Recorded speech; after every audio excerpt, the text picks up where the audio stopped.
একজনকে ভালোবাসবো, একজনকে নিয়ে থাকবো, ওই একজন আমাদের ডিস করে যাক, আমি সারা জীবন একা থাকবো। আমরা ওয়াদা করেছিলাম যে আমরা একে অপরকে ছাড়া বিয়ে করব না, কিন্তু সে বিয়ে করে ফেলেছে এবং তার পরবর্তী কোনো প্রতিকারও নাই। সেই জন্য আমি বলছি যে কেন সে এই ওয়াদাটা ভঙ্গ করলো, কেন সে আমাদের মধ্যে যে চুক্তি ছিল সেই চুক্তি ভঙ্গ করেছে। আপনি সেই কারণে চিরকুমার রয়ে গেলেন, সেটাই তো বলতেই হবে, এরকমই তো হয়, অনেকের ক্ষেত্রে হয়েছে। যাযাবর তার দৃষ্টিপাতে লিখেছে পুরুষেরা অনেক মেয়ের সঙ্গে প্রেম করে আজীবন অবিবাহিত রয়েছে, কিন্তু কোন মেয়ে প্রেম করে কোনোদিন প্রেম ভঙ্গ হলে অবিবাহিত থাকে নাই, তারা আরেকটাকে বিয়ে করে ফেলেছে। মেয়েরা অন্য একজনকে বিয়ে করে ফেলে, কিন্তু পুরুষদের অনেকে অবিবাহিত থাকে। আমি সেই পুরুষ যে প্রেম করে প্রেম ভঙ্গ হয়ে যাওয়ার পরে অবিবাহিত রয়ে গেল।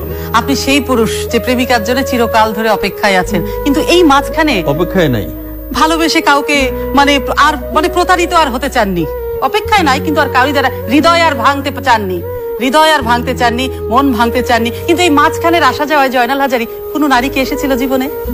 না। আসতে চেয়েছে, তাকে আপনি প্রশ্রয় দেননি?